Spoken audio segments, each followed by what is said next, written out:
Gumawa ako ng puller ng pilot bearing. Yung bearing do sa may flywheel. Dalawang nut yung ginamit ko. Itong isa para sa bearing, ito yung pampuller. At ganito. Dito naman papasok yung bearing. Pwede ko pang putulin to kaya lang pwede na muna yan. Ganyan na itsura. Kasya yung bearing dyan. Ganito naman yung paggamit. Ipasok yung tornilyo dun sa bearing. At nilalagyan ko ng para sumikip. Ganito yung ginamit ko. Pwede naman kahit iba. Ganyan lang. At saka ko ilalagay yung twerka para malak yung bearing dun sa tornilyo. Ganyan. Nakakapit na siya ngayon dun sa bearing. Walang pang actual ngayon, kaya sa Benz Vice ko na lang muna nilagay para sample. Ilagay natin to at saka natin lagyan uli ng twerka at saka higpitan. Mahihila na yung bearing yan.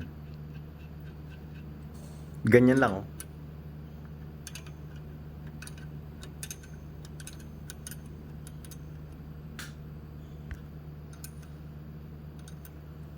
Kapag may binabang transmission, i-actual natin. Ngayon, ganito lang muna. Basta ganyan lang yan. Mahihila na yung bearing yan.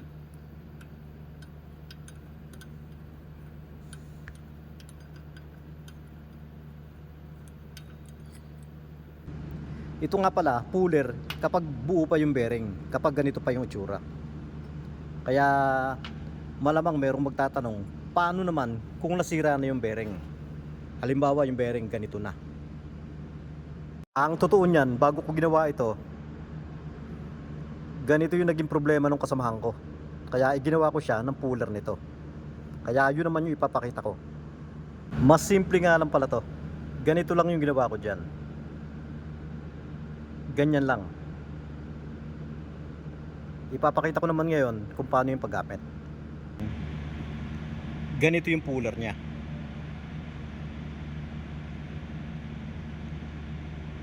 Greenine ko yung magkabilang side para pumasok dito. Ganyan lang. At ayan yung likuran niya. Sakto yan doon sa bearing.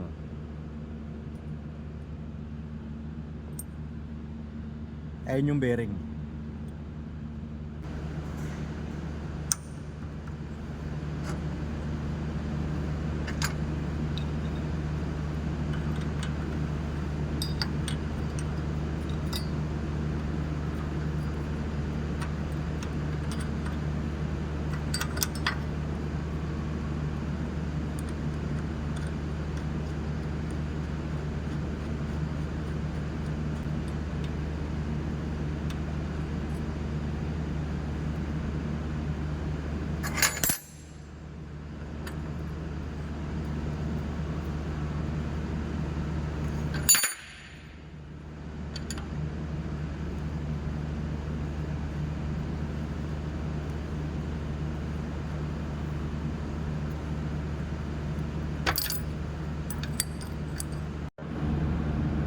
Kaya bali yan na yung isang set ng pantanggal ng bearing ng pilot bearing.